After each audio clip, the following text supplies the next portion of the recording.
So one of the things I want to mention before we get into this, so what I do every week is I run through watching the ETS with my friends, of course, in Twitch chat, and we talk about what happened this week, what we thought was cool, what we thought was interesting, what like good plays, bad plays, good decks, bad decks, etc. Now, one thing that somebody did comment on in one of my YouTube videos of the last one, when I was kind of like specifically shitting on Yoda's deck in the ECQ, is like part of it is that this is sort of like part of a dialogue and thinking about all the impressions and stuff that we get of the decks. So why some streams I can lower the quality and others not? I don't know, man. I'm not a Twitch scientist, so I can't help you.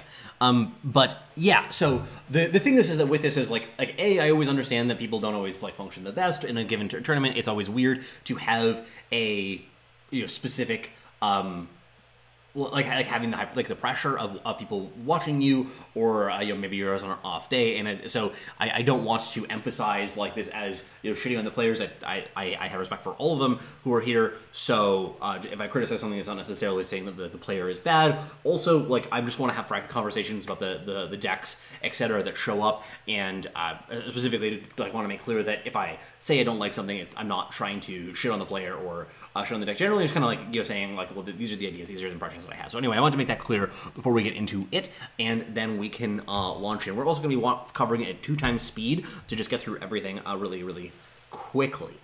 This, by the way, we're going to be seeing Almost deck, and this was a deck that I was playing on stream earlier this week, and I was a little bit like confounded by kind of like how it's supposed to work.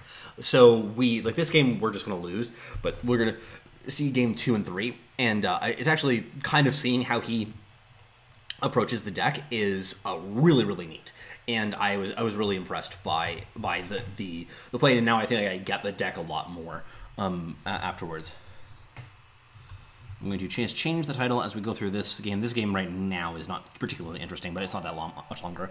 Got a follow there. Thank you so much for whoever that was. I'm probably not going to see it right now. Jimmy Pear, is it Jimmy Pear that did it? Because I would appreciate that. Yeah, we got that. So yeah, once again, GG, and thank you very much for the follow. So yeah, we got the Equivocate on the blocker there, attacking in with the Show. Show is still a good card. By the way, Jez's deck, I was wondering if anybody had any impressions about it, because it was a really interesting one. Almost always, yeah, cool decks, yeah, almost all, yeah, always, like, he is one of the players that has impressed me the most as, like, a relatively recent addition to the community. I mean, I think he's been around now, or I've at least noticed him, like, 6 months ago, maybe, but his play, especially his deck building, is, like, psychotic, and in a good way. I mean that in a good way. Like, I know that he worked a decent amount on some versions of the Atelier combo decks at various points. I know that he, yeah, some of his practice just GNF. Yeah, and like that's the thing that's about it that's so weird for this deck to me. I was wondering if there was anybody else who had impressions of it, because it's splashing Primal for, like, there's no main deck cards other than the Merchant, and which is wild to me. And the only Primal stuff was like a counter spell in like the display and then the Equivocate in the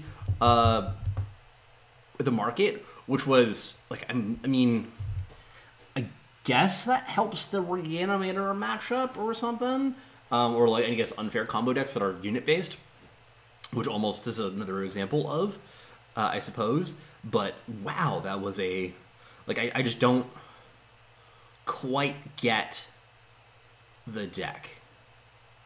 The GFK is also unnecessary. As far as I know, Jez is a Yu-Gi-Oh player.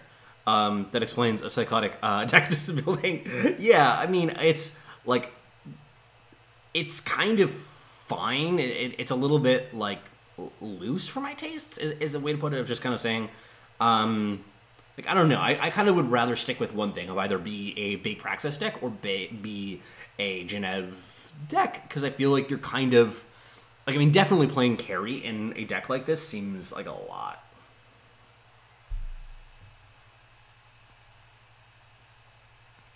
Okay, so we have now the choice to play out either the Ravid or the Ambassador here. Decides to go for the Ambassador, And I think I'm really curious about this decision here. I guess that he would rather Jez use something like the Equivocate on the 3/5, so just trying to bait something out there.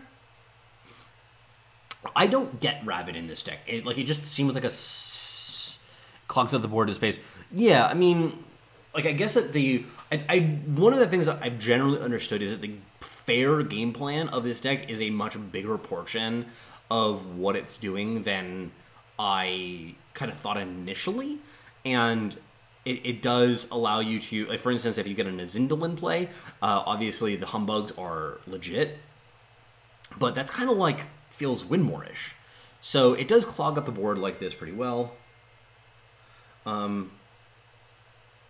So yeah, that was just that's nothing. Yeah, I don't know. The carry is just nonsense here. BGW. Like, draw a couple cards, man. Go for it. But you see here, even, like, he's not aggressively going for the combo. Like, right now, I think that he does. Does he end up coming off here? I can't remember now. Yeah, so this just seems like to be an effort to clear up the board and then combo off. But I suddenly think that, if I remember, it says that he doesn't. Okay, yeah, he is comboing off. I lied. Yeah, no, I think that he wants to fill the board, though, is part of it. Is that he wants the board to be filled, and some of the time, or that it doesn't matter whether the board is filled or not, right?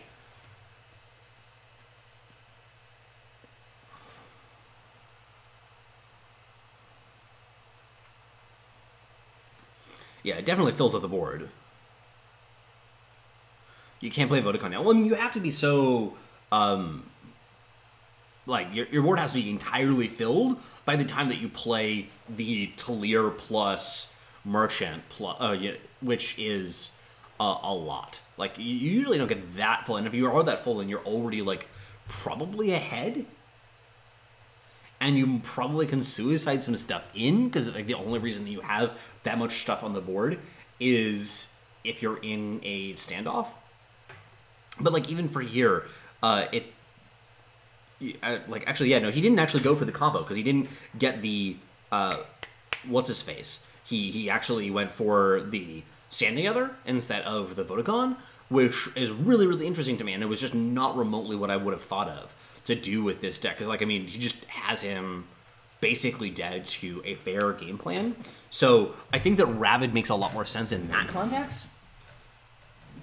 So you're saying, like, oh, I just dropped a thing. Where did it fucking go? The game's over, so you're not really missing very much in the commentary. I will find it later. I actually don't want to run over it with my stooly job. Whatever. Whatever! Doing it live. But yeah, like, he just didn't combo off there, and he could have with, you know, very, very easily at, earlier on. I don't know. Oh, it would have got bin. It was full already? Okay, that makes sense. But yeah, I just think that... But I mean, I just think that he doesn't even need to. It's part of the point of it.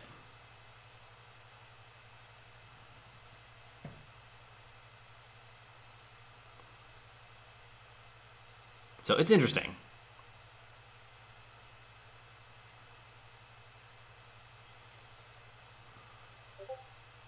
Ditching half your deck when you're attacking. I love it. It's hilarious. People are pinging. That's nothing. It's nothing. Okay. So, we are on to the next game very shortly.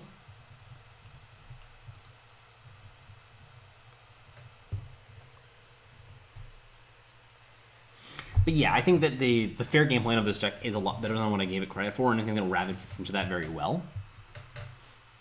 But I did not... I kind of read this deck initially as an all-in combo deck, and it's just not the case. I really hate the token. Oh my god. I just don't think it's necessary. The power base for this deck is, like, wonky. It's super, super strange. Take two. There's actually some interesting like baiting back and forth, so you can actually see that almost like does of it. You figure out that he has the torch here, so he plays out, of course, the Aurelian Merchant, which uses not to block the teacher when it actually eventually attacks, on the grounds that he knows that it's going to get torched, or he doesn't block the 2/1 either.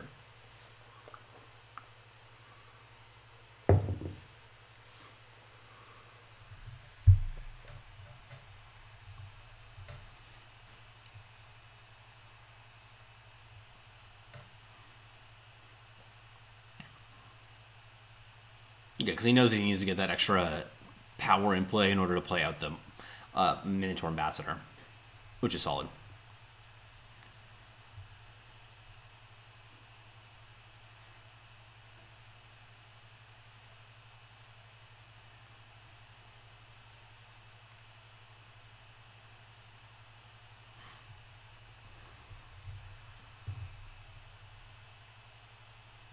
There's a pretty obvious, like, torch-related attack, being able to attack into that and then killing him with a torch, so there's that.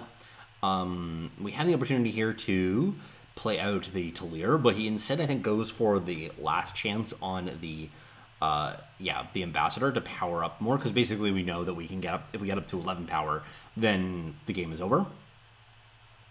So that's the logic here. And we need to play out the Titan too, so that's a lot of roadblocks.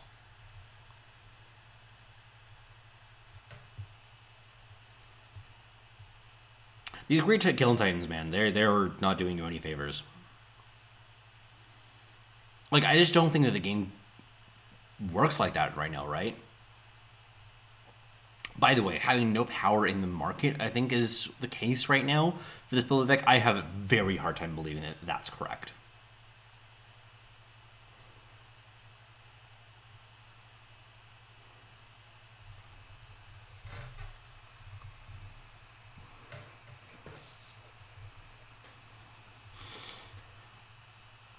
Because, yeah, we could just play the Merchant end of turn, grab some manner of power, and then go off on the following turn. This is a little bit laggy, but we kind of know what's going to be happening here. Dump our deck into play.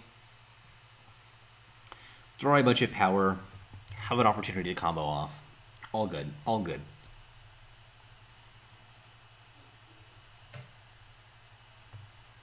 And just like holding up that stand, always going for the stand. He just loves stand.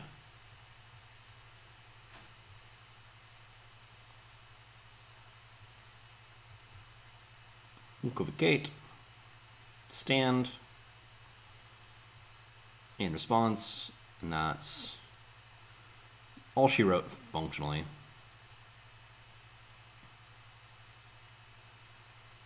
Bottom. Also, playing the Merchants in your deck means that you can just like silence your own shit from a position like this. If he came in at the end, which is kind of nice, you just silence the Talir and then like play normal game, because you obviously can't lose from here if you just play a normal game. I don't want to say obviously, but like seems I think that it'll be hard to lose from this position. Yeah. So for those who don't necessarily know, just dumps his entire deck into the void, and then has the opportunity to Grinva, sacrificing Vodicon for the 31 damage. And can even devour in response to it too, in case there is some life gained, which is something that came up for me in one of my games. Now, there's going to be a bit of an extended break here, so we're going to skip through some portions of it to get to the next game. Oh wait, no, this isn't a break yet. This is the Overmasters game. We jump into this pretty soon. Yeah, it's Overmaster versus someone else.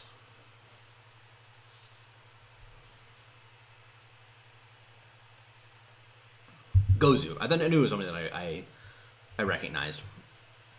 I think that Gozu gets into the top 8 from here. Also, in case you're wondering, this is like a spoiler-heavy stream.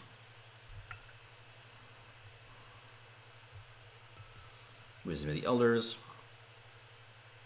All good, all good.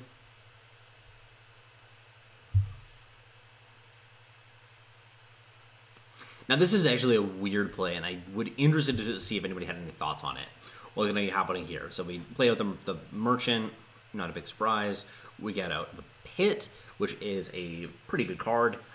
This obviously lets it power up too, because we already have Temporal Distortion in play. Now our opponent gets Boar, which is obviously the bane of our existence on this deck. Now he just lets Boar resolve here when he has Brilliant Idea in hand. He could have drawn like as much as 8 cards there. Obviously you don't need to go that high because you then discard to hand size, but you get to draw 6 at the very least. Like, does anybody know of a reason why you wouldn't do that? Because I feel like you're going to be like I mean, he just drew cards on his turn, right?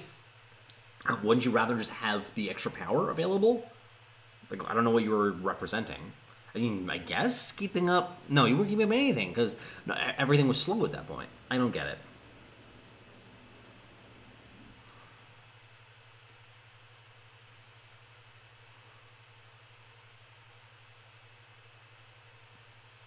In his turn, then, he could have just Hailstorm plus sorted him immediately, so he's like a turn behind the clock that he could have had before. I don't know. I'm weirded out.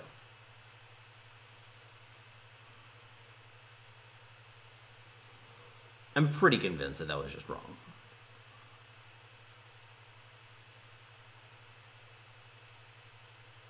I mean, at this point, it's going to be very hard to lose one way or another because he's just so far ahead on like card quality and card numbers. But you know, whatever. Harsh Rule, punch you in the face, pass the turn, draws 2 cards, play out of power, pass the turn.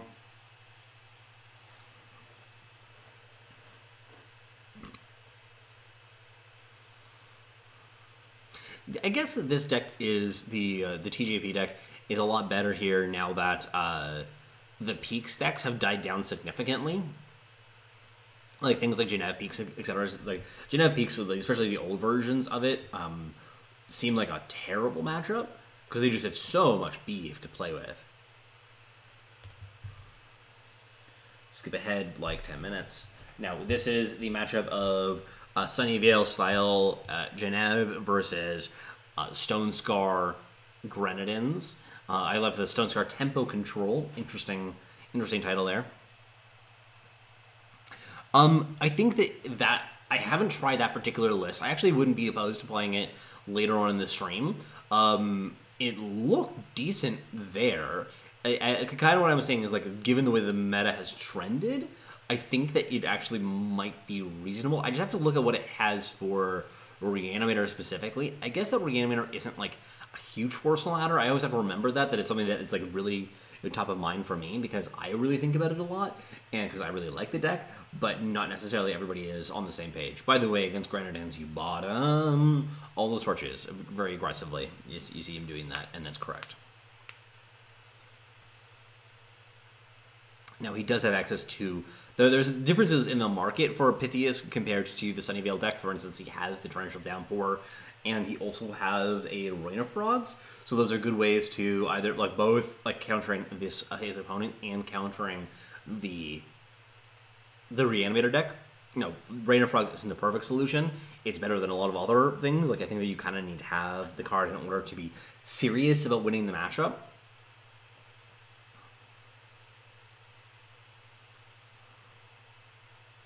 Now, that was actually a missequencing. They should have gone first of the Strategize and then played the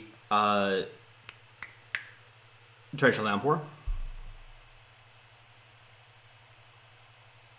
Also not having any counterspells in the TJP control list. You know what? Like, I'm going to look at this deck a little bit more because I honestly have to say I have not played it, like looked at it really, really closely.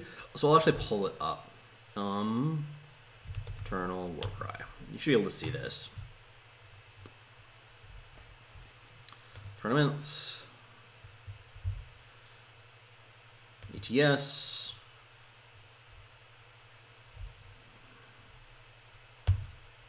Brilliant. Deck. Can you see this? We'll take a see if we can look at the deck lists. You can actually see the deck list. You can't really see it, so I will rearrange things slightly.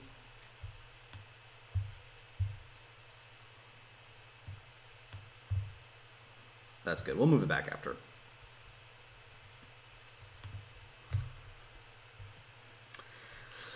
Defiance, Strategize, Brilliant Merchant. Da, da, da, da, da.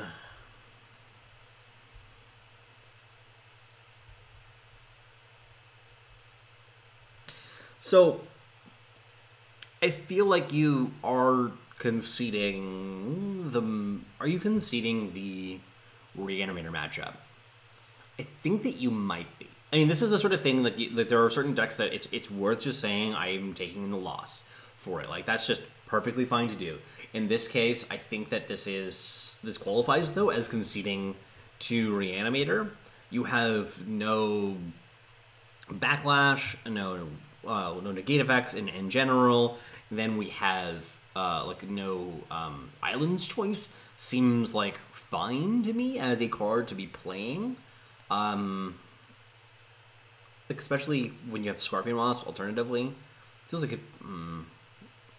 Yeah, I mean, the thing with the sweepers is that sweepers I don't think are a great solution to Reanimator, especially if your opponent knows your deck and your opponent is good. Like, I think that if I was playing against this in the ETS, especially in like the top 8 situation, I would be able to just like run circles around this because I make sure I find a delinquent, I play it out beforehand, I take one of their sweepers, I force them to kill it, and then when I actually Vara or play my Grasping at Shadows, I bring it back again, and then I discard it from again for another harsh roll. So you need to have you need to draw a lot of them in order to be able to actually take down the game. And then your closing speed is not insane. I think like the two win conditions that we're really seeing here, I guess Great Parliament counts, but that's not going to come online for quite a while. Like, you don't have a lot of ramp here. You have the Minotaur Ambassadors, which are like okay. I don't know how I feel about the Ambassador in this deck. I guess you really want to get to 8.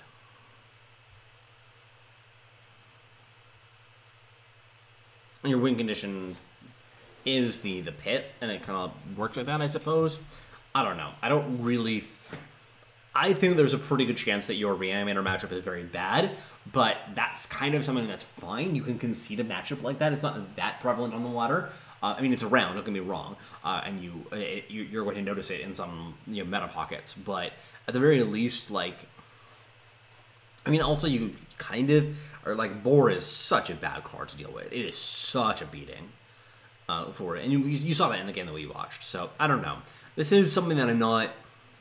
I'll play it on the ladder. We'll see how it actually shapes up versus what we're seeing there. I definitely think there's going to be some matchups that are really good. There are, probably FJS is not super bad. Like, it's probably fine. So, I will get back to the games. Lights Out Ace. I swear... Oh, that's from that. I was wondering if you commented here. It's just in the thing. Okay. The only playable counterspell in TGP is E-Choice. I mean, I think that E-Choice, though, is, fine in this deck. In this metagame right now, I think. Well, this is good enough in terms of positioning that we moved it back and forth. This is kind of a miserable matchup, though, especially this draw for Pythias. Like, you really need your fat beaters. There is, a bit of a weird... there are some weird plays here. I remember this now.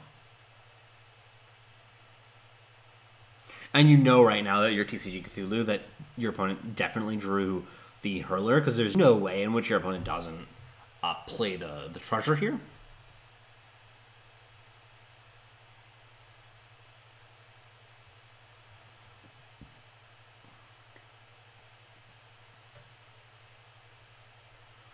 So you should be able to identify that. And very clearly their hand is weirdly reactive. I kind of like playing out just the Hurler just to, if they have something like Madness Combust, which there seems to be good signs of, because it's just it's okay. Yeah, I don't think that Steely Resolve does anything.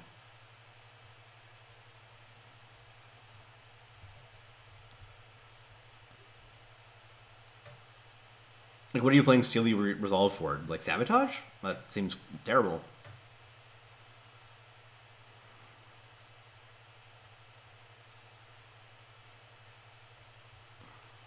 Yeah, I think that there is... I think that he was supposed to play with the Hurler into the Madness Combust on Hurler plus... Yeah, because... But the thing is with the board, if you counter it, you get another copy back, right? I actually don't remember that. Is that... that's what was my impression was, but I'm interested in if we can confirm that.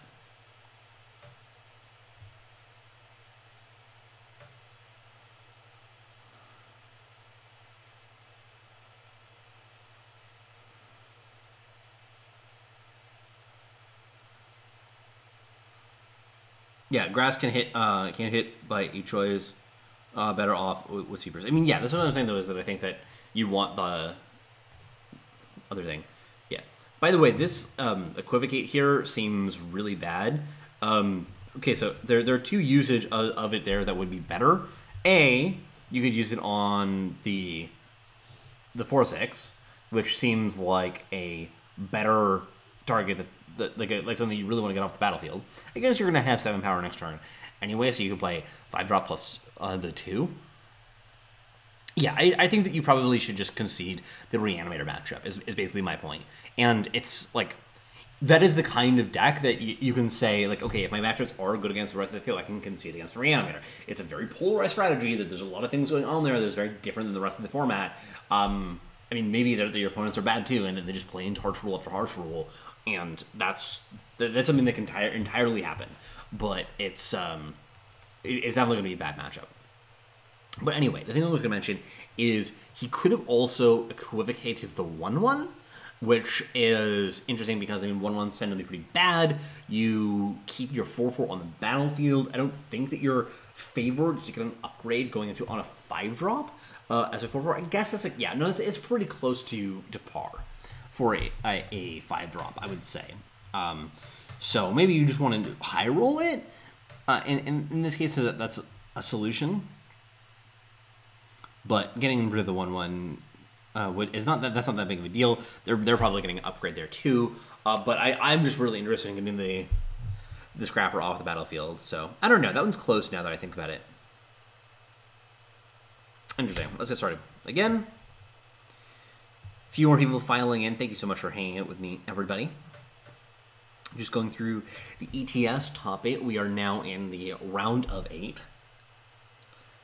By the way, that sequencing was wrong. He sacrificed the scrapper before using the In Cold Blood, which is the opposite order that you would want to do, because the In Cold Blood, if you do that first, then you can attack him with your Grenadin, so you get a couple more damage in. Not that big of a deal, of course, though, because we're moving on to the next game. He was obviously really ahead. Basically, the only differences in this deck, by the way, of TCG Cthulhu, is a swap of Maiden for the like a power in the market. This is something that Boxer was talking about online. He is somebody who is a big proponent of this deck, and he was saying that I like that somebody got to the top 8 with Stone Scar Scrappy Hour, but I don't like that they changed the deck, which is fine. He likes his version of it more. But yeah. This hand, oh god, this hand is trash. I mean, there's so many of the hands you're going to get with this deck in this matchup that are just going to kind of look like trash. I guess that just getting the sweeper with the merchant is a pretty good start. Like you can't expect that much better, right?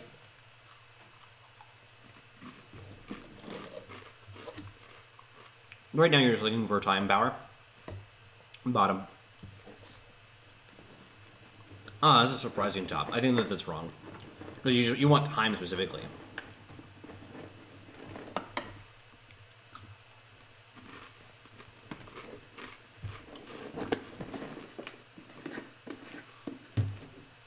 Weird sequencing there. I guess once he kept the other one. Oh, that's an interesting choice. Hitting the Rain of Frogs, really? Do you think that if you hit Rain of Frogs on the Gear Cruncher that you just win? Because that's definitely the problem card. That's the one that's the worst to deal with.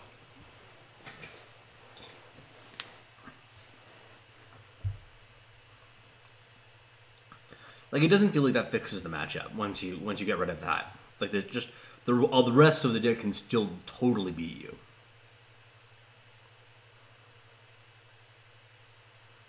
I guess you can hit the Scrapper here. That's kind of appealing.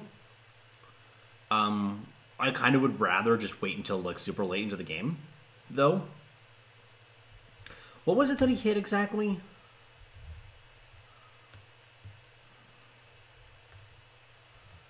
Annihilate? Did he hit Annihilate? God, that's a miserable hit.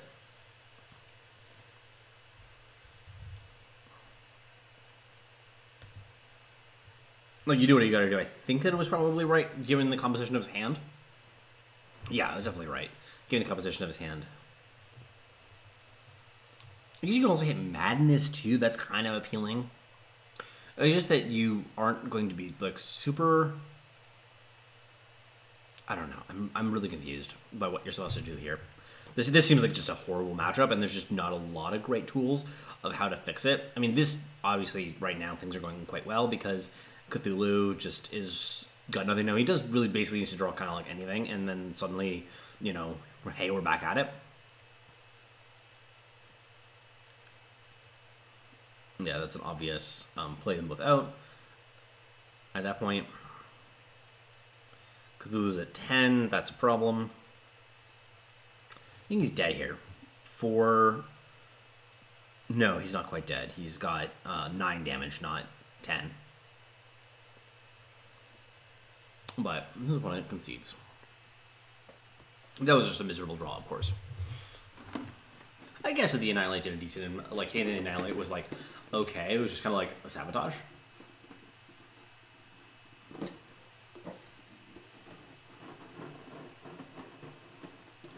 Should be noted that the Rain of Frogs is a substitute from the Zalchi. I guess Rain of Frogs is also pretty good against Harsh Rule decks if you think that those are going to come into vogue.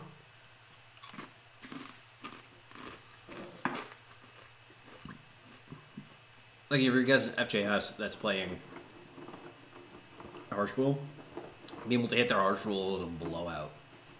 But part of the problem is you don't have the pressure beforehand, though. Like, your threats start coming online on turn 4. So that's really frustrating.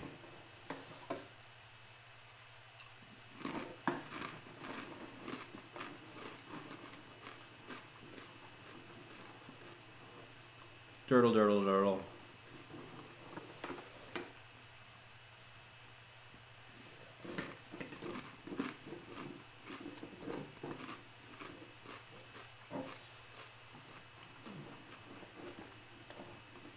By this, his hand looks absolutely atrocious. Just god-awful. It's just so packed with nonsense. I mean, I guess that both of them have pretty bad hands. I suppose that TCG's hand does get better kind of over the course of the game, so assuming your opponent plays anything. Stuff like Madness Devour is just great. So, I don't know.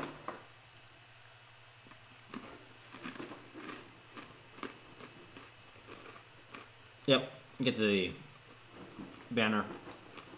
Makes perfect sense, since you also have the other... Like, you're tempted to get the Downpour here, kind of. But it doesn't really make any sense. That's a weird... Okay, we had the one cost Forest Fair. I didn't catch that. But yeah, that makes more sense, then.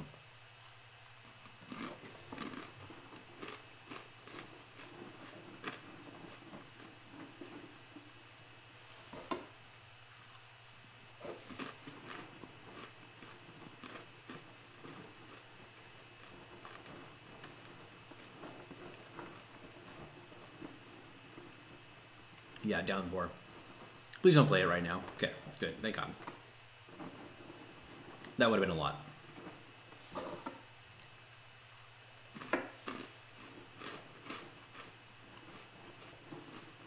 I like that decision there, just to get him outside of Tor's range while the power's down. I really like that.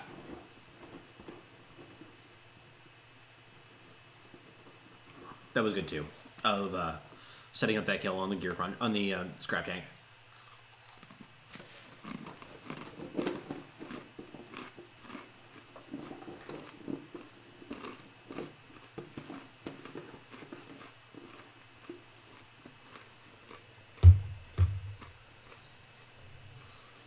Basically, another Madness Heroes game ending.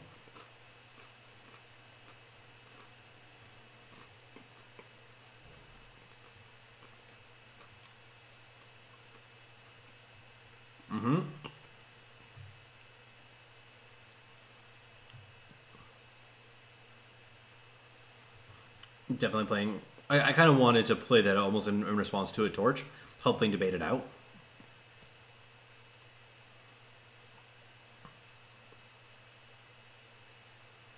Imagine you kept the display on top.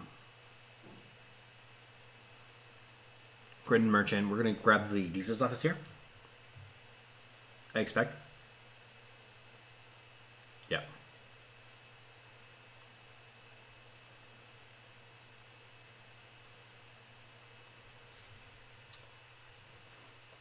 The display on the cut ties could be very, very good.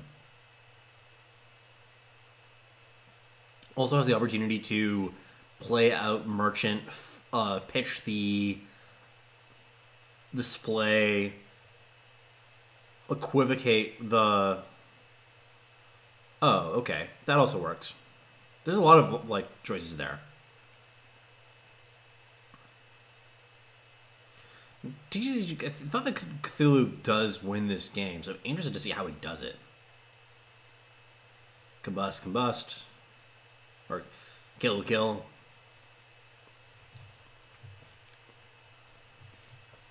Can gun down the 1/1, which is obviously not feel great.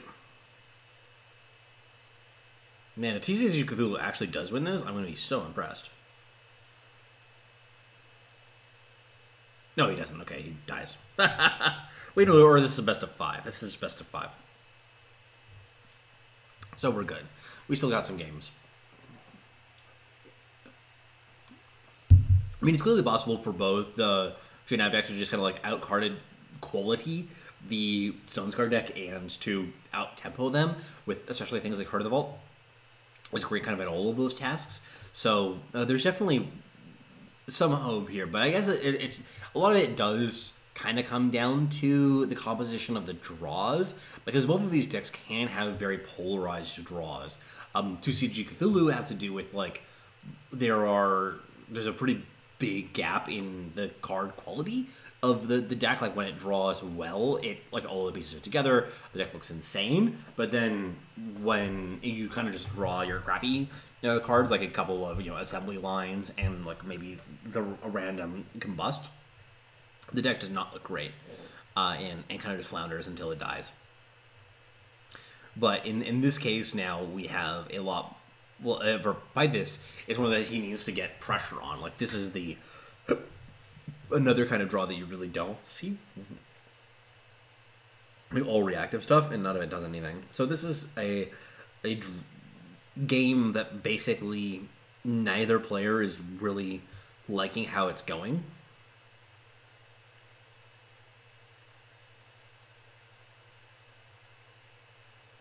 But I guess that this probably favors Pythis, all things considered, given this game state.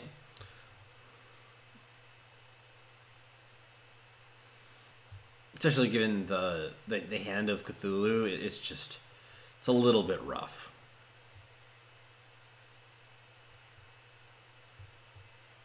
That's bold.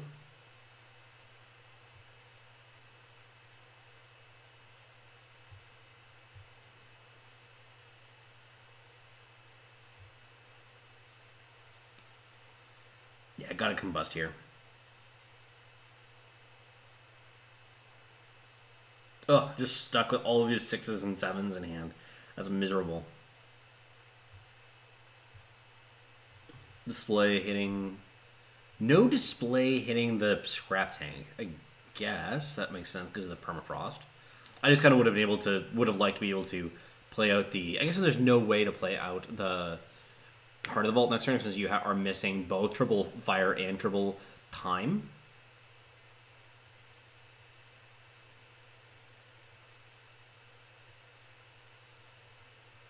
Madness Devour. No dice. Send back the Brawler. That Witching Hour is beginning to get into a reasonable number. it will, after the Gear Cruncher, probably be active. Because we've got to have like at least half a dozen Grenadins in the void by now. Yep. Yep. Madness. Yep. This'll do it then. Because we're down to 8, and now we just need to have a... Oh, yeah, so we have the Gear Cruncher. Always worth remembering that Gear Cruncher, if you have a Gear Cruncher in hand, it's free to block with Grenadins. Because the Grenadins themselves get respawn when you play the Gear Cruncher. Also, you had the perfect amount there. I love that. Wait.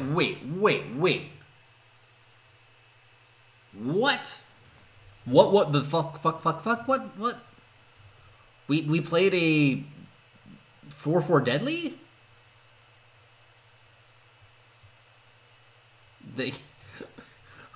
Wait, what the fuck is the way that I can describe that one. Yeah, sending a message. Look, I had all these. Yeah, that was a play. It's about the mind games. Now, the mental damage. That's what it's about. That's what Sir Action Slacks would talk about. Mental damage.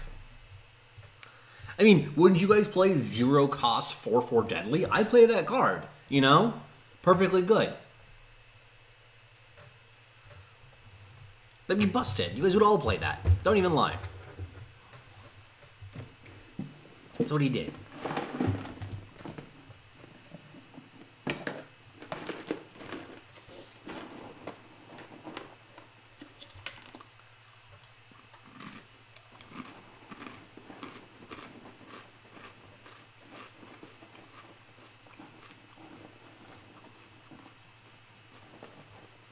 Probably this is an 8 somehow. All that chip damage. I'm not sure what we're doing here. Actually, that makes sense. We just want to get a trade in. I guess we're only attack with one of them because we're going to get this double block, right?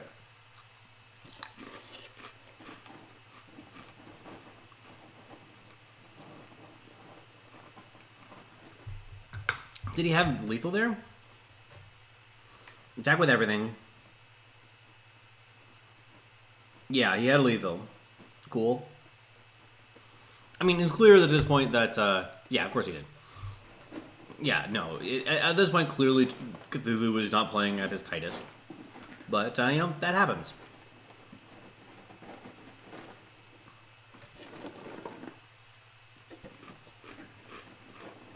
Happens to all of us.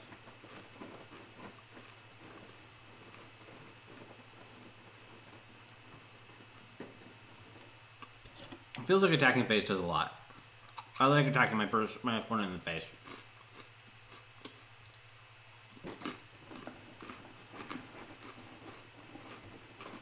Yeah. You definitely had it.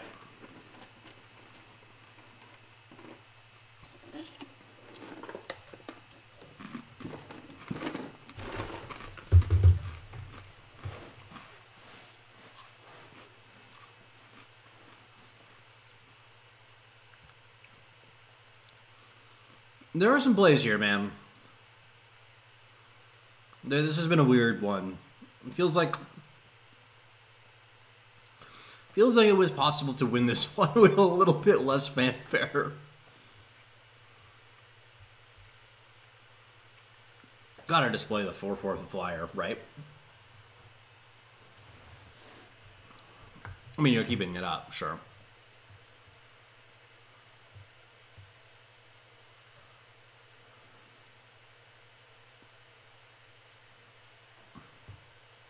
Display for the blowout.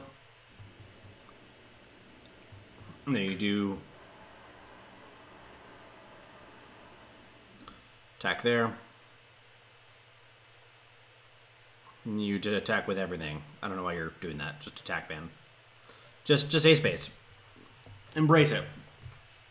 Yeah, there were some weird plays there. We'll accept that. Glass of water number 2 on the way. We are sitting well hydrated. I need to get myself a stay hydrated bot. I love that little guy. You know, just working hard. Keep us hydrated.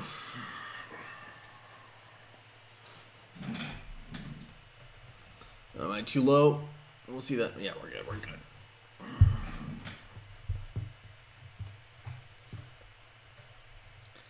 Game number 5.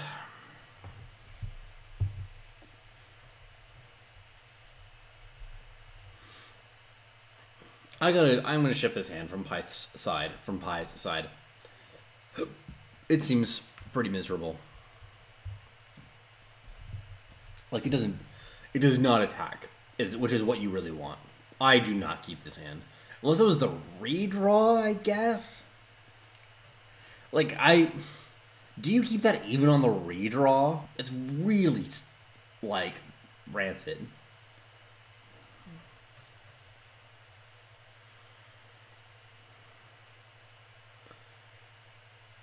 Like your smugglers are okay in this matchup. They're not great.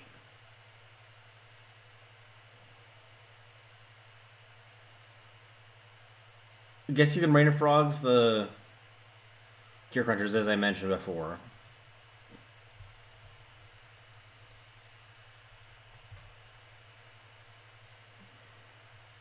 What was up with that attack? Why are we attacking like that? What does it accomplish? I guess he's reading it as having the what's it called in hand? The downpour that's got the 2 damage in. That makes sense, I guess. It's a little bit weird. It's definitely a wonky play. So what is he going to hit? This makes a difference, of course, in the game of knowing which of these cards he has access to. Wait, it was Madness, of course. Now he does have access to the Madness in the market, which is good. Immediately grabs it. The opponent now can do this exact play, which is a little bit of a blowout.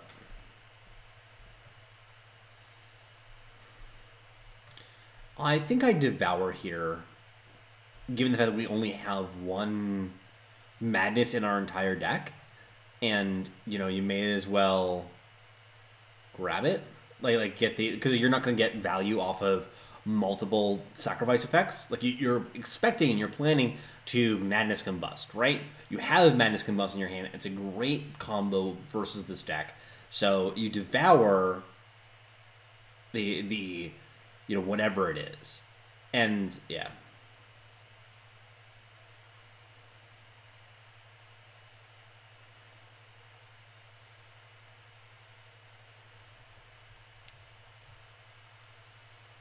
He was wrong with this, what I thought the score was here, which is fine. Okay, that's okay. Well, it's 2 damage to the face, I think? Gotta go face.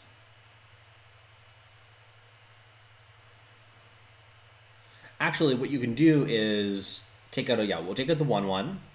You permafrost the 3/4. You attack with both.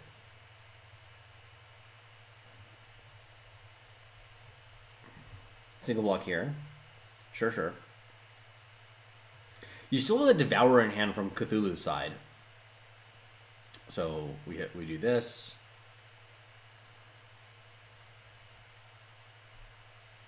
Yeah, we do a Combust. And we have the Torch.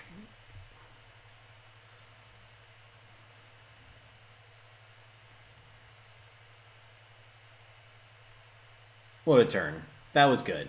That was decent. That made die Torch, of course. So it was actually a Pie that won this one. Maybe that matchup is better than I thought it was. For the Genève deck, still does not seem great, I gotta say. I think that was... Cthulhu's play could have been a bit sharper. And definitely had some anemic draws there. So I'm not sure. I still think that Stone Scar is favored, though, in this matchup. But anyway, we're going to move on to the next game very soon. double check to make sure. We are going to break, I think. Jump ahead a little bit. Oh, Kamado versus Ray. I don't know if Kamado's still on the channel, but if you are, you're going to be featured, friend. This is obviously correct play. I think so far we've had 0 interesting plays.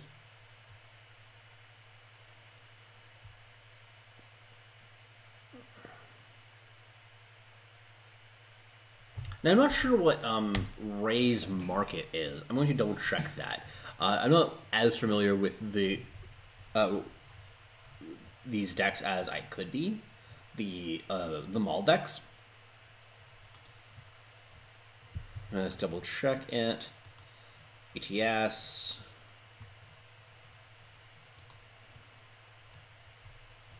So the market is Permafrost, Equivocate, Crystallize, Maul, Cobalt Waystone. And it does have the 3 Maul in the main deck.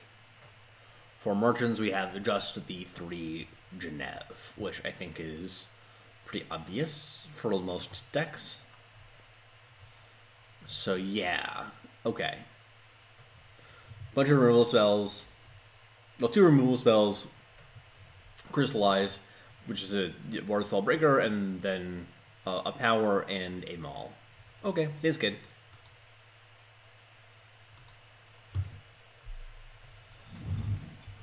Oh yeah, don't worry. Even if you didn't give me the permission, I would have trash talked you. I know what you're at. Okay, so we're under a weights here. I'm very interested to see how this plays out. I don't think I've really seen this deck play under a weight, so I'm kind of curious as to how the games play out. The Winchest matchup is actually pretty good for the Elysian deck in my experience. I mean, the Maul itself is absurd in so many games. Now, I mean, they do... It really does depend on the build of the deck. If they're playing Harsh Rules, I imagine your matchup's a lot worse. If they're playing Rizons, that also makes your opponent your matchup worse. Kamada's just getting his shit kicked in here. But we do have a Tulute lining up in the very near future. So yeah, it's not like a great matchup, but it's very solid in my experience. I imagine that this is Sickles punch you in the face? Actually, I don't know. I'm pretty interested in getting a Maul off, so I kind of like play the merchant, grab the Waystone, and then play something else. Either hold up the Dissociate or play out the Wisp. Okay, you can do this too. Get 5 damage in.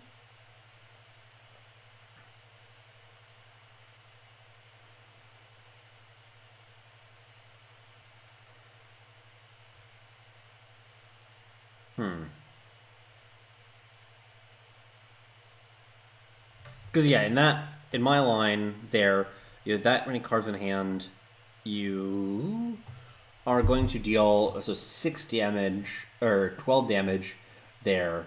It's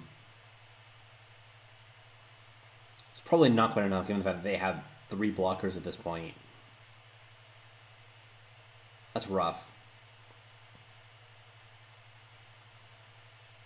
This, like, I don't know about the sequencing, guys.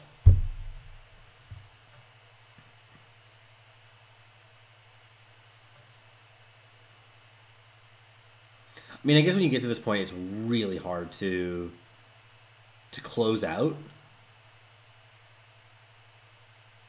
This is tight. Getting all of that extra life, and because at this point, the only thing you can lose to is Maul. So, you want to just get cards out of your hand, you want to gain life, so it's all good. Keeping back the 4/4 for the purposes of Sickles, I suppose?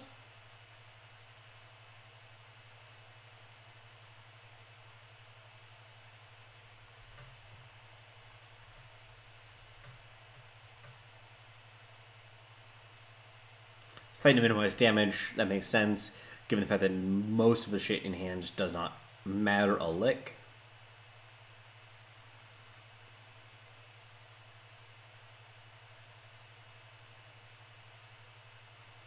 just play out a ton of power.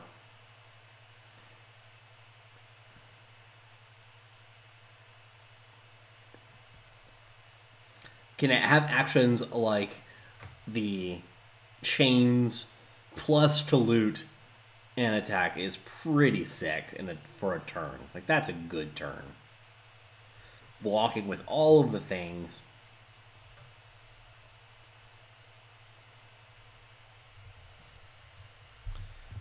Jesus. Kill that motherfucker 4 times this turn. Now, you actually, no, way more than that. How many times did this Dusk Stalker die this turn? I mean, Dissociate is not a good card in my mind. I have seen it and thought about it in various deck lists for a while now. The card just seems bad.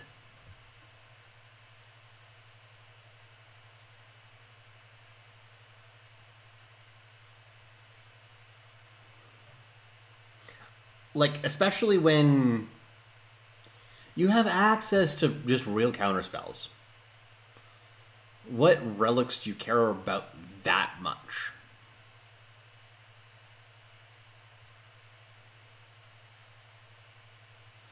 I mean, Martyr's Chains is really hard to beat, but at the same time, like, they got to Martyr's Chains. I can see it in the market, yeah, kinda, but even then it's like, meh. I'm not sure.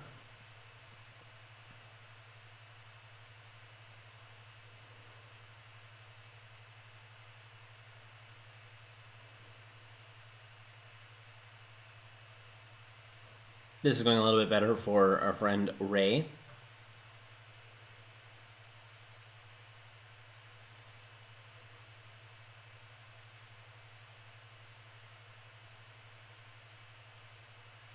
Yeah, I'm going to watch to see if what's going on here.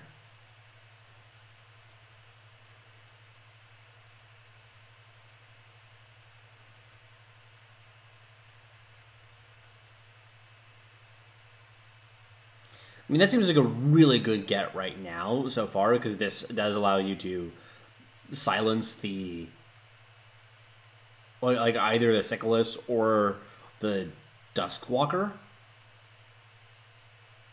That's the name of it, right? I can't remember what it is. Dust something. But like right now, for instance, we get the silence Sickles. Oh. It's got to be correct to silence Sickles there, right? Doesn't that take off the damage immunity? Because he has Berserk too.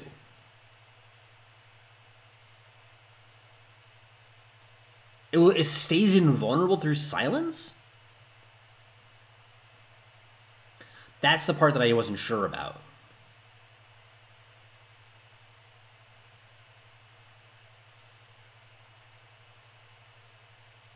No, okay, yeah. No, but the thing is that, like, it's not text.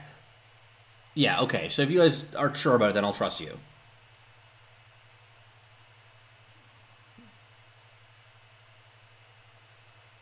Because I think this is, like, something like a, you know, if you put a spell on something like a Rapid Shot, and you then silence them, like, it's a temporary thing in some respects. Or if you did it through a summon effect of, like, giving it through, you know, lifesteal, something like that. It's just invulnerable is a battle skill / like a temporary ability that is just very weird. Yeah, I mean, Berserk Sickles is really hard to beat. Don't get me wrong. So I don't really know what else you could have done exactly. That game was interesting though.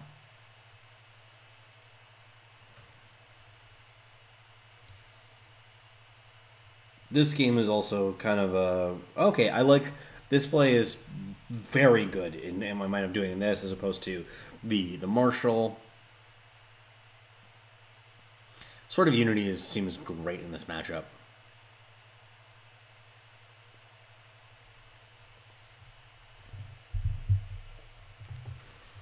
Yep. Take a bunch of damage. Rye has very little in the way of actual units, so he's in some trouble. This game is I can confirm that this game is over. yeah, given this in just how little pressure is on,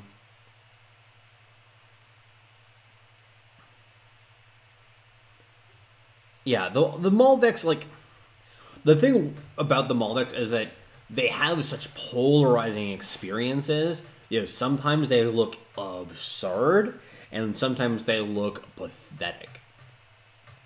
You would just have so little manipulation and so little agency. It's kind of crazy to me. So I think that we're just gonna, like, I don't know, play cards at random until my opponent dies. Like, at this point, the game is just so far over. I guess, like, even the multiple malls in a row doesn't do anything.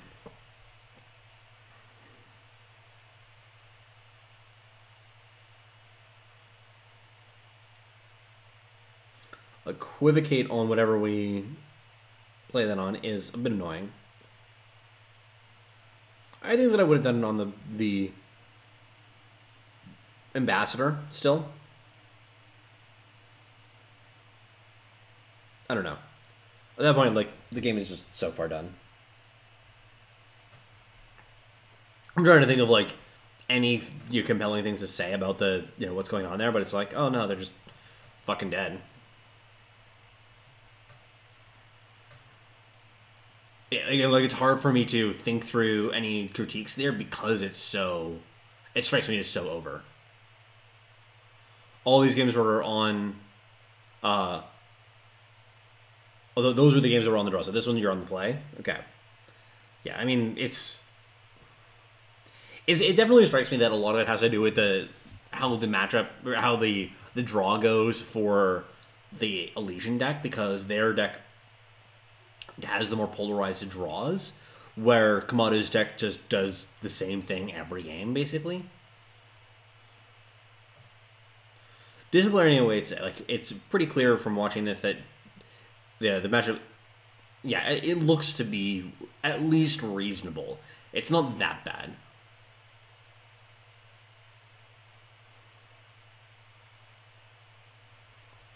Yeah, not this one. Well, I mean, I just think that the Maul is just not that good against you, since you can usually empty out usually empty out your hand pretty aggressively on turn like 3, 4, 5, and especially when you know that you're in this matchup, you can usually dump stuff. Like, unless you really draw like super heavy, it's just gonna be fine.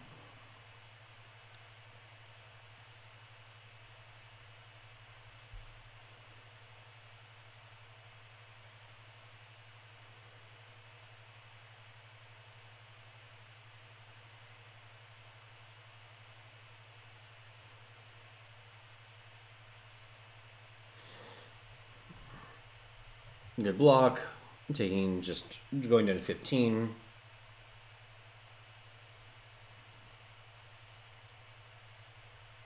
The world is our oyster.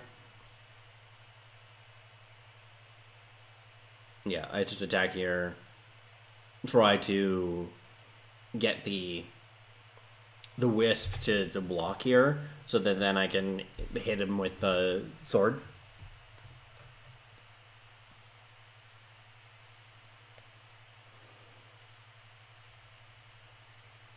Sure.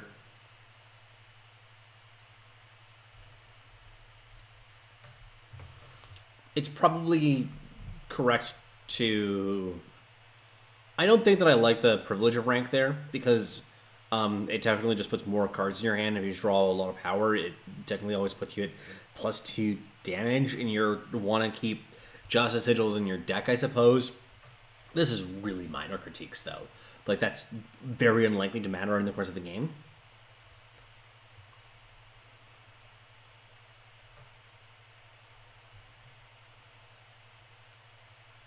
How many Justice Sigils do you run? I'm actually curious now.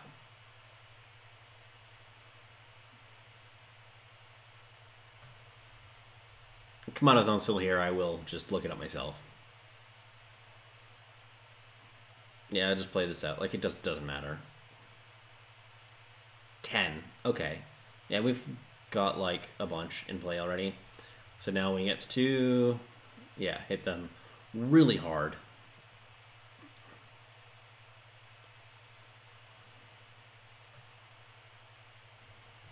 Hey, dissociate. Look at it. Right on time. You've got, like, fucking, it's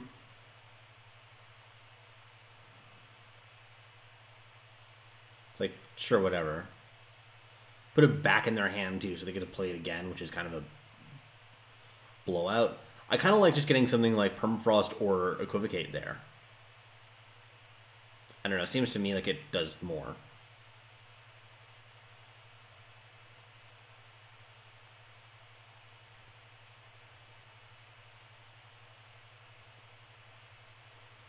I suppose that the Equivocate, that the Dissociate does get rid of Plate, which is a card that is really difficult to beat.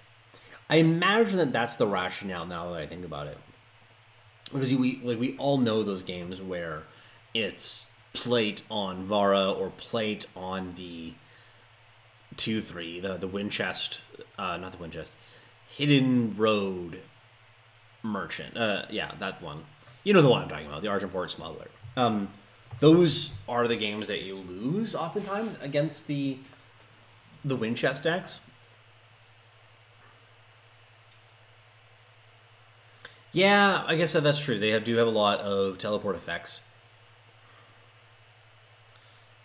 Like, I mean, Plate is relevant in the sense that it's not answered, it kills you really fast. And oftentimes I guess one attack is really often all you need for it. So, I'm not sure. Like, I'm just trying to come up with a reason as to why you would actually want to play it. Because I just don't think the Dissociate is a good card.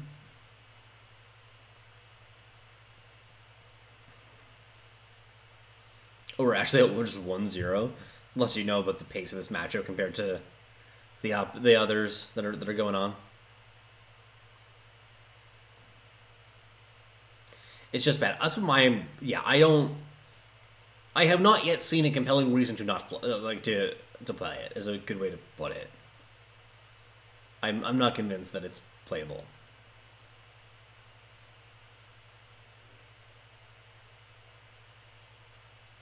Dodgel here is like fine. Actually, yeah, you need to do in order to block the Heart of the Vault there, but obviously Torch finishes things up.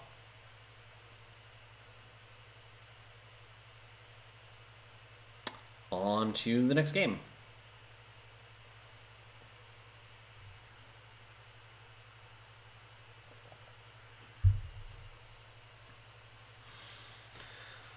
Yeah, I don't know the conventional lists well enough to know what you're replacing with the Dissociates. I just don't think the Dissociates are good, though. Like, they just, in the games that we saw there, I mean, I guess that isn't quite a representative matchup. If there is anybody in chat who can defend it, I would be interested to hear. I just don't get it.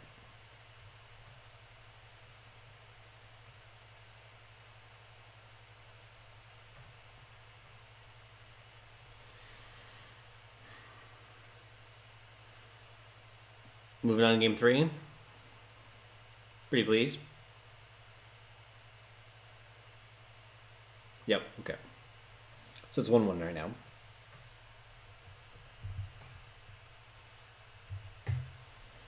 We have switched sides. Now Komodo is on the bottom and Pythus is on the top.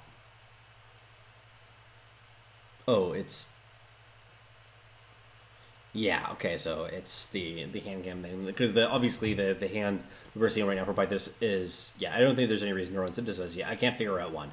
I'm just, like, grilling myself. Like, why are we doing this? There's got to be a reason, and I'm just, like, not coming up with shit. The card just seems bad.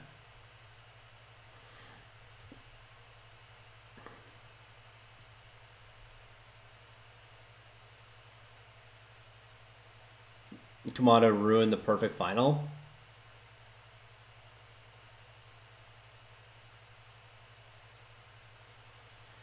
Bend spells hit weapons, Sickles and they fall, hit relic weapons. Yeah, I mean, it just feels so situational. It's like one of those cards that you can play it and then every now and then you're like, hey, this is really sexy, it did something really fun. But then a lot of the times it just dies. It just rots in your hand. So I don't know. It's definitely something that is a good trap card. Was the perfect game to see who was the best Kamado. Ah, I see. I see.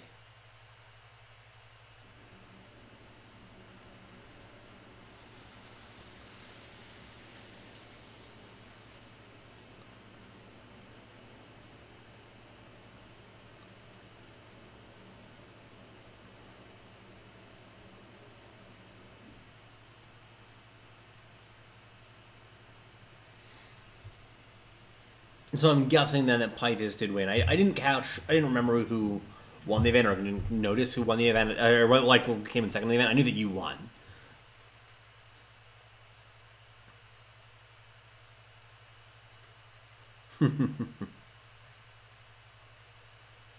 FGS is a great deck. It's so weird to not see Pythis' hand, and you see this other hand there. It's really trippy.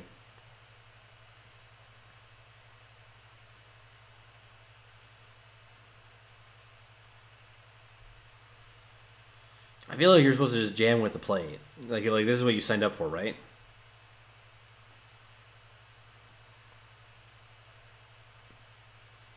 Maybe I'm too bold. Komodo decides to play cautiously.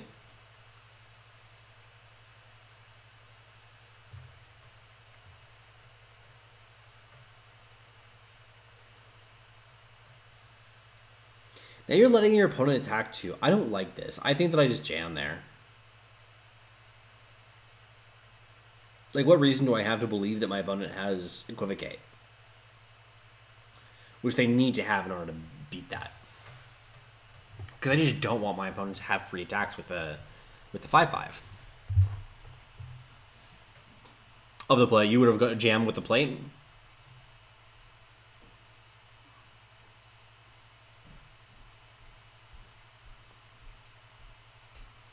Does have the Equivocate though, so he would have been blown out. But I guess then Arizon gets to live, which is exciting. Now the plate is probably going to do just work. Pythis. For us, the matchup FGS is the beat down, at least kill the 5.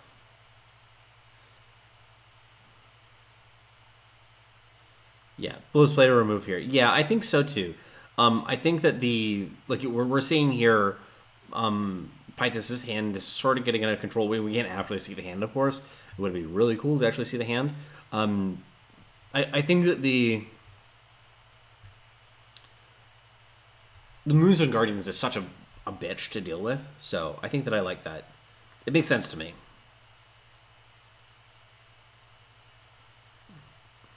Snowball, snowball.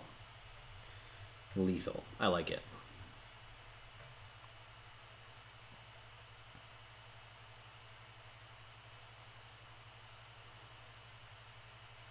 Yeah, it makes sense to me, especially with that deck. Like, you just kind of really need a good number of cards. I think the reason why people think FTP beats FJS, people play FGS as a control deck. Yeah, definitely he'll do some of the times play it as a control deck. I mean, it's definitely, and they're the ones with more value. Yeah, I mean, I guess it's something that, especially like, there are some draws that you just don't have good beatdown elements. I've definitely seen, though, in that matchup when I have played it, that it feels like unless I have a decent aggressive draw, it's very hard to actually close out the game. You know, which happens, because you have the merchants, you have the Varas, and like what else you have to really apply that early pressure? Like Maiden doesn't really count.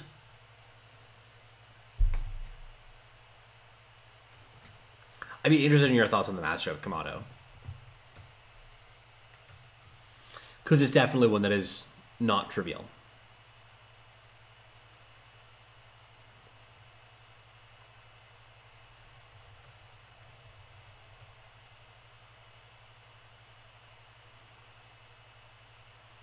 Yeah, he did get a bit of tunnel vision in the last game. It seemed to be too.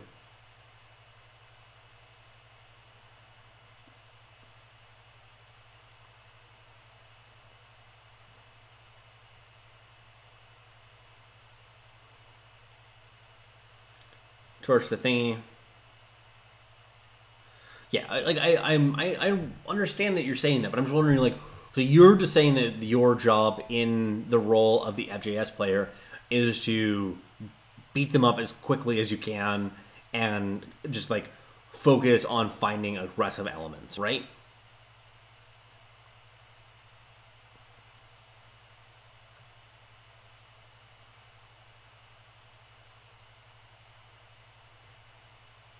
Yeah, I think that's right singularity of, like, kind of thinking through the logical sequence of plays of how things are going to work. Now we can go for merchant, send back, either actually send back show, grab the downpour and kill the tomb there. That was a possible line. That's kind of interesting. Rain of Frogs on and the display of ambitions seems interesting. Hey everybody, hope the stream is going as tasty as this fresh apple pie. Sick brags there. You, me, and your best friend. Sick brags. I wish I had tasty apple pie.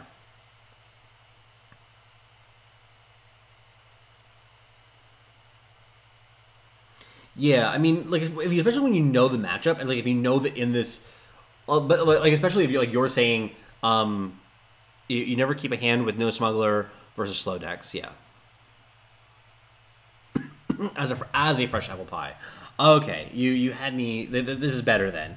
I was worried that you had a fresh apple pie and that we didn't. Apparently, I'm just bad at reading shit.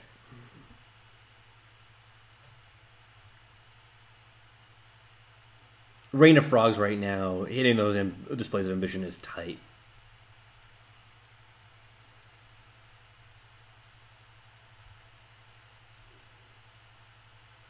I got on the train. It's a goddamn miracle anyone qualified for day 2 of the ECQ with the Reanimator Drain Jesus again. What? No, like, the deck is great. I mean, part of the reason also is that, like, the metagame has changed dramatically in the last couple of days. Rec just tilting off again. Trademark. Trademark.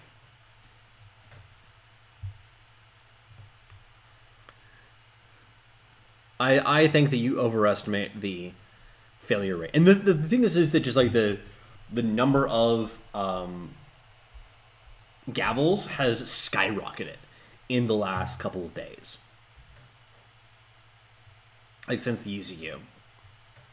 Not to mention the fact that people just didn't understand how to play against the deck. Also, that's another advantage, too.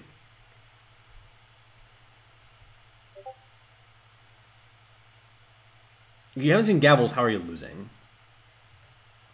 You're doing something wrong, Rec. When in doubt, I always think that you're doing something wrong.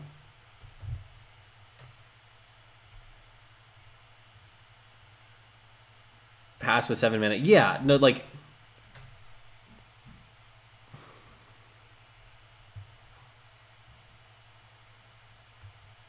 Like the Kamado passed?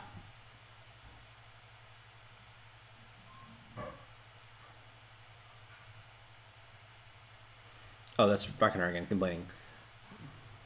Not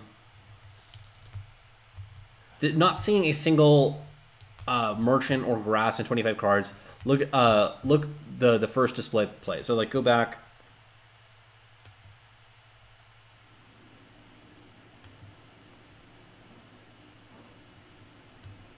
Like, you're talking about this turn where, like, the... Oh, yeah. I understand what you're talking about. Yeah, so he should have played the display and then played out a card. I mean, I think that he's, like, kind of assuming that one of his units is going to die. Like, the merchant, the maiden is going to die, which is a weird line. I guess I don't know what's in the market at this point. Is there anything, like, particularly great? I think there's a couple of merchants there.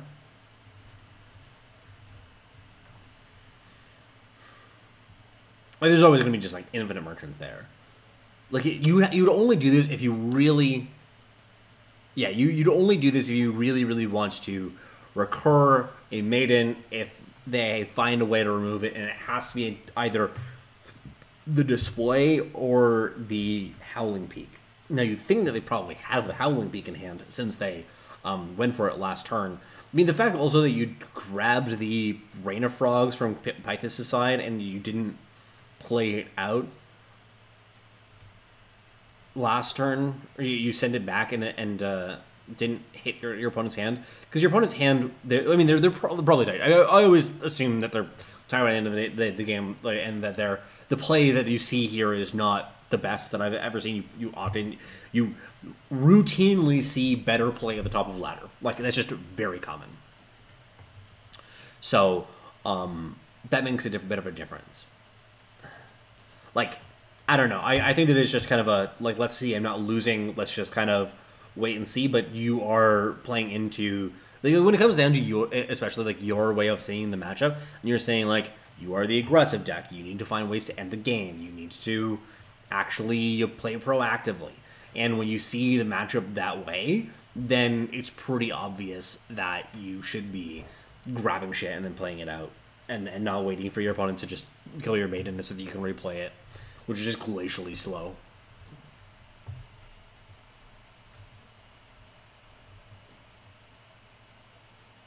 Yeah, Peak is so good at keeping the door, like, firmly shut.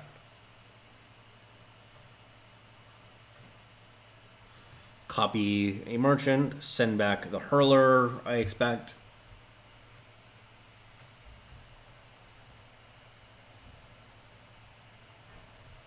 What is Kamado playing in the market? Need to actually check that out.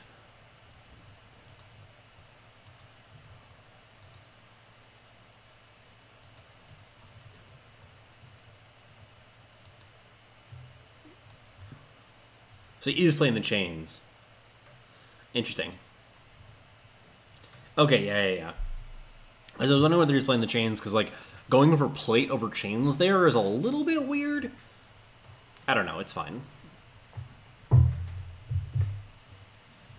Does get the Rain of Frogs back. Hits the double display, which is brutal.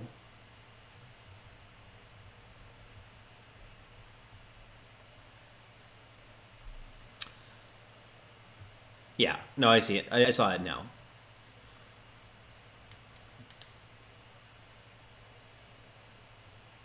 How do you find your Reanimator matchup is?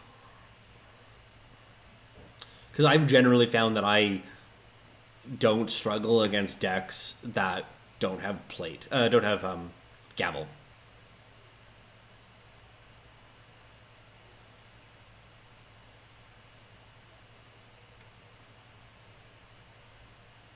I've seen, like, really obsessed with that deck. Like listening to myself, I'm just, like, constantly like, what about Reanimator? What about Reanimator? It's just not, like, the best way to, like, talk about the format. I think that is better for Reanimator, I'm pretty sure.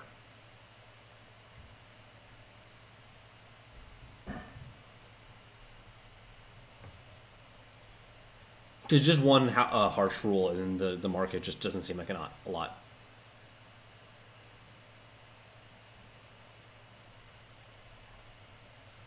Yeah, I'm actually interested now that I have Kamado here. Like, can you give us the rationale as to why you're going for the breaker versus other possibilities? Because there's a lot of different stuff that's possible in that slot, right? I mean, I'm not sure how much better it is for Reanimator. I think that Chains is me and FJS, so Gavel is kind of free.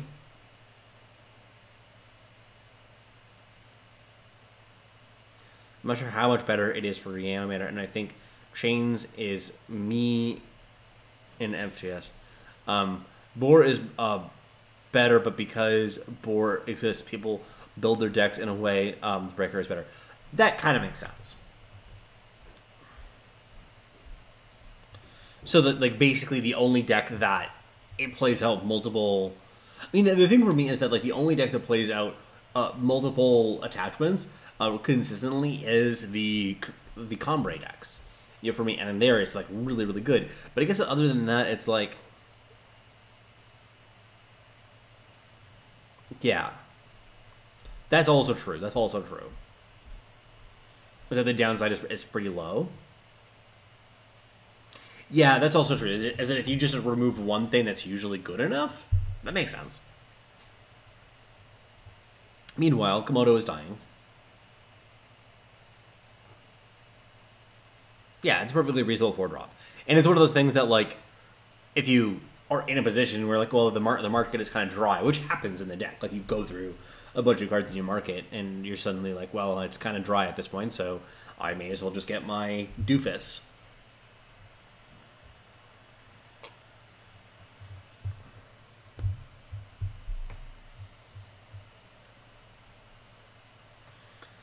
Yeah, so equivocate, attack, draw 4.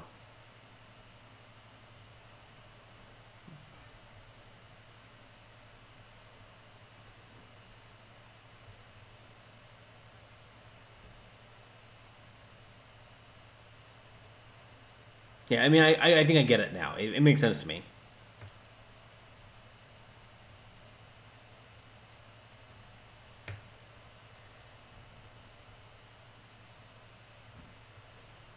Draw infinite cards. Looking for a torch to end the game. Ooh.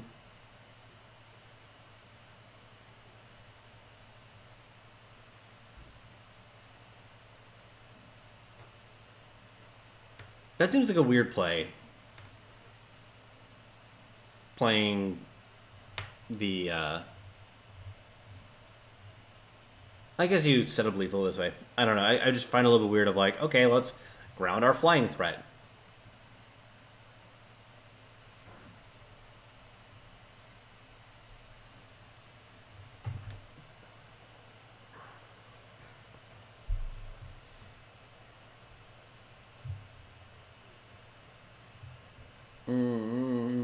Do we just jump? Yeah, we're definitely gonna jump. We got a long break here.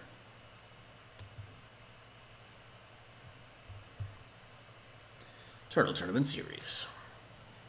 So we have Sunnyvale Genève versus Kamado on chains. Looks like Manted Man dropped from the cast at this point. Is what it looked like, at least. We'll have to see.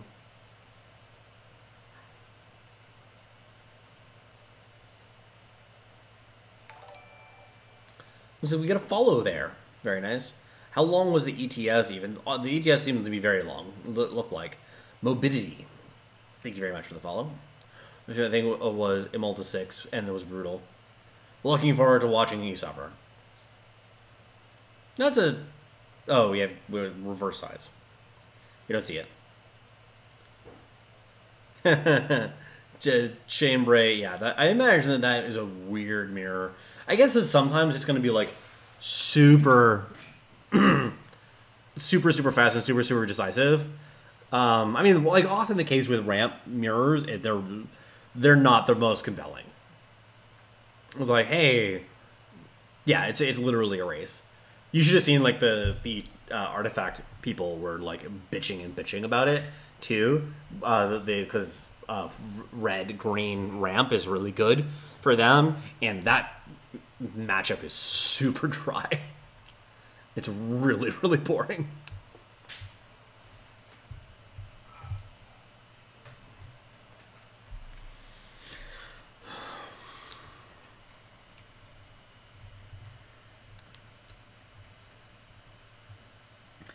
Hit you in the face. Ooh. I would love to know what you got hit with here. If you remember Kamado.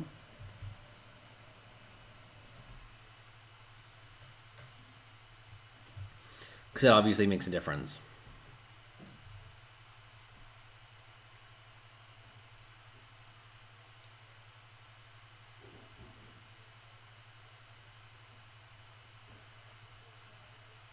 Oh, so you just did nothing, all the game you use is gonna die? Okay. You just have no gas.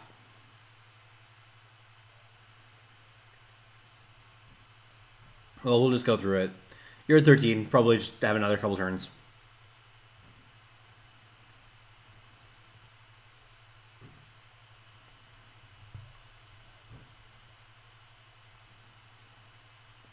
Yeah, you're like super dead.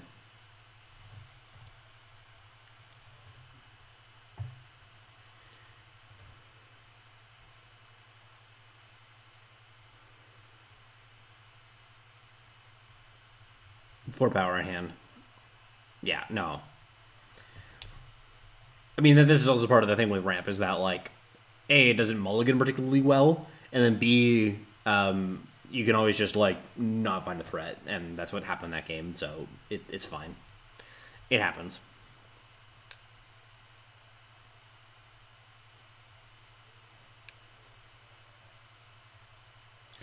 Game 2. Shit, we actually get to see your hand. How exciting.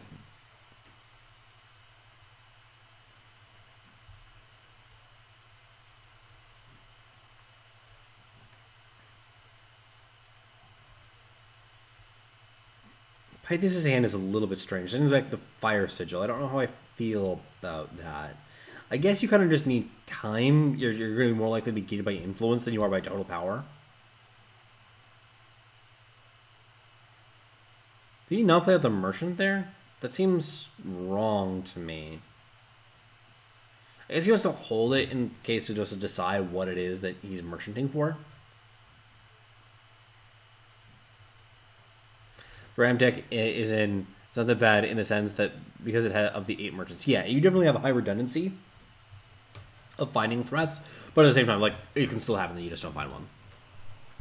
Or that, like, maybe whatever it is, the threat is... just like doesn't work. Like for instance, having a to loot against a like on an empty board just does nothing.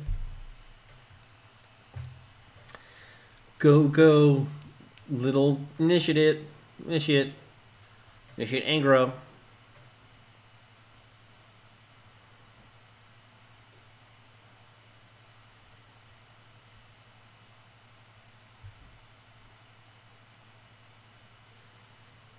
This is pretty great. Change number 2. Taste it. Just kill everything. I love it. But it's just so hard for them to keep up.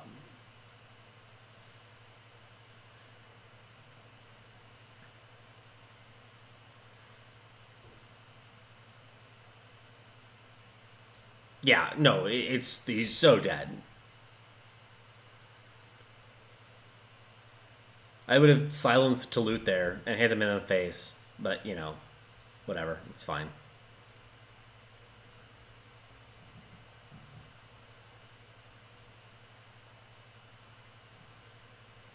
Now you're just styling. Unnecessary merchant run there. I like it. BM achieved.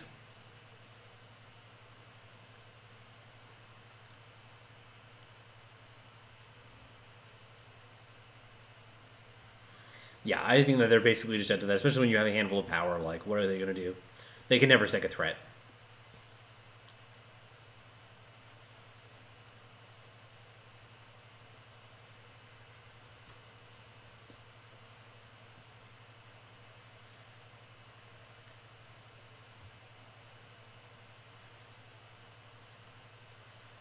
Bottom makes sense. Snowball, that's annoying, but kind of expected.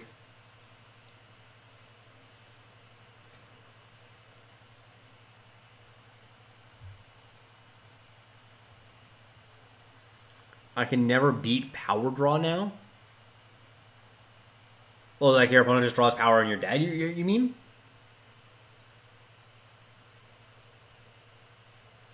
Yeah, lose our units, yeah. No, their hand is like super clunky. I think that was a little bit greedy. I don't like that play there. Yeah, like they should just crest and then... Yeah, they should crest there and then double seek in order to actually play out the... Oh yeah, they're just like misplaying out a Sandstorm Titan this turn. They just punted on that. Like they definitely could have sequenced things correctly. If they sequenced things correctly, they would have been able to hit that.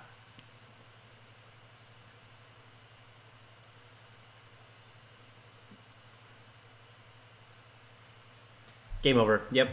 You're just way far too far ahead on board.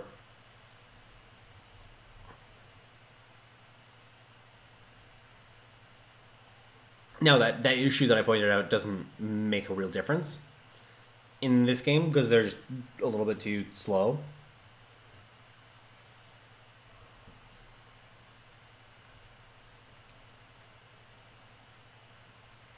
Yeah, I mean, I think that it's sometimes with... This is a deck that in some respects is kind of like hard to really play perfectly because you're so far ahead so often.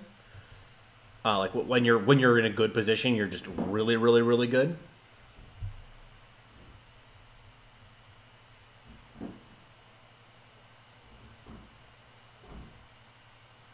Okay, you missed an owl there. Yeah, it doesn't matter.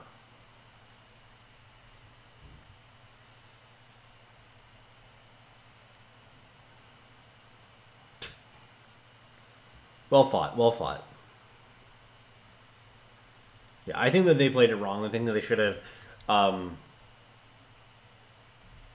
for the grass to try and find undepleted power.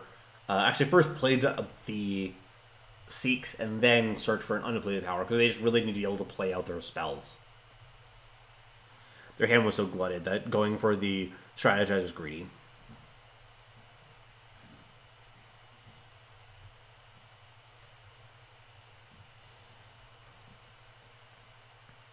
But yeah, if it makes you feel better, I can shit on your play for doing that because it's wrong. You feel bad because you made a mistake. You gotta be so bad to make a mistake like that. It's so horrible. You missed an owl. 4/4 flyer would have really mattered in the situation. As you can tell, I think it's a very serious and important mistake. Had a huge consequence in the outcome of that game. And should forever haunt you as one of your failings as a card game player and as a person. That was a good tuck, especially with to Luke, because you know that your opponent is on Rain of Frogs, and they seem kind of hot on grabbing it a lot, so I like the idea of diversifying threats there. I mean, I think it's probably would be correct to even drop it kind of no matter what. So it's fine one way or another, but yeah. Pick your mistakes on camera. I mean, I haven't seen anything so far this game, at least. This is like earlier in the like in other events.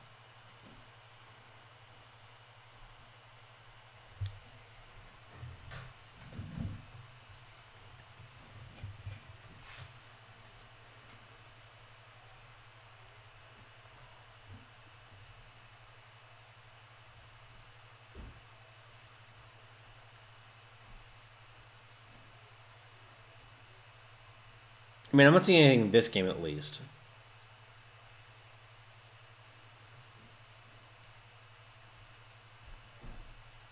Playing into the torch, trying to... Or the heart of the vault there.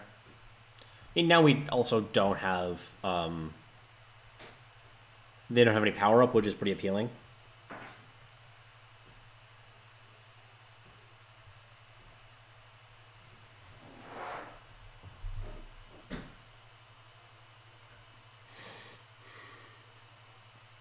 Oh, they can attack in with the merchant, with the two Fatzos, and then if the marshal blocks the Titan, he gets double torched.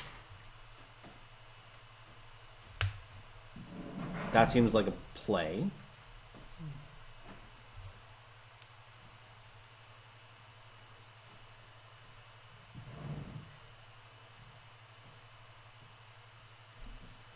It's interesting that you played the weapon on the merchant, because obviously a giant marshal is pretty appealing to have, but that does send you make you more vulnerable to torch plus whatever, torch plus equivocate.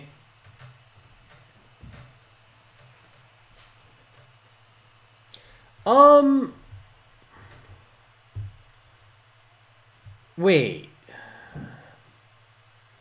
Why don't you... Oh, you didn't have enough justice sigils. Right, okay. I was wondering if it was like, don't you just have chains plus double kill shit? Can't get plans. Yeah, I figured that out afterwards, but I just had to double check. That no block should be a pretty loud indicator of not of having chains specifically in hand. Actually, okay, I think that was a misplay from the opponent. The opponent should have read that as a chains in hand, because that double block seems super juicy to take. I mean, actually, maybe not.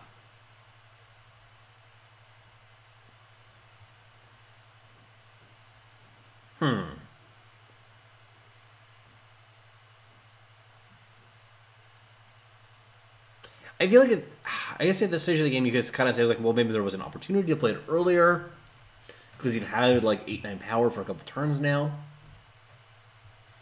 Might not have noticed the influence situation. I guess it's fine. Killing the Marshal obviously seems pretty good. Pit is going to really go to work here.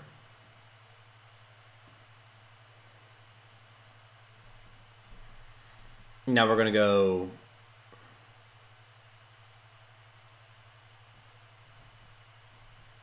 You played around choice?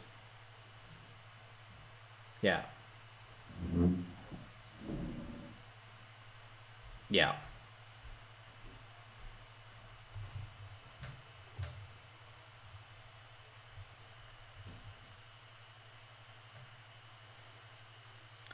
Gonna take a lot of damage here. 7. 7's like a barely acceptable number of life.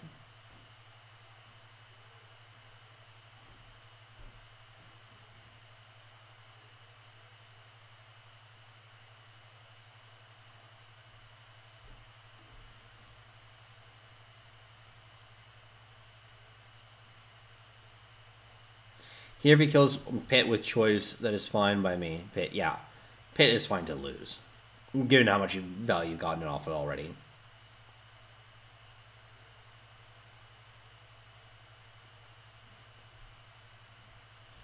Seems right to keep back 3 blockers in case your opponent has burn in hand.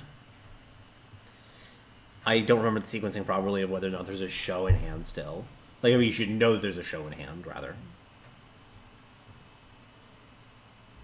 I guess that when you know that, I feel like attacking the... No, I think that you're supposed to double attack the Howling Peak there because you know that you're going to get copied with the 6/6 with the Heart of the Vault, and that could cause problems for you because you just don't want your opponent to see more cards, basically.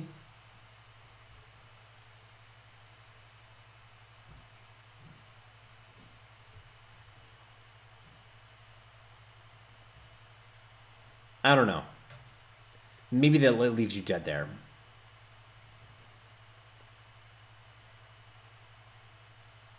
Yeah, then he doesn't block with anything, attacks with everything back, and you're more likely to die. I'm not sure there.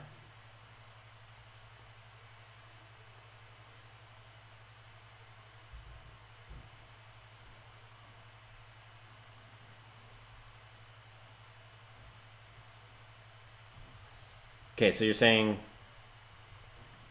Oh, so yeah, so you attack with 1 to cause to try to encourage him to block. So yeah, the best way to maximize the life is you attack with 1. That's actually really smart. You attack with 1 to force the chump, so that you either have, like, you both have 3 blockers back, and either way you're fine with it because they either lose their copy of the Heart of the Vault or they lose their 2/2 and you gain that life. That actually, that makes a lot of sense.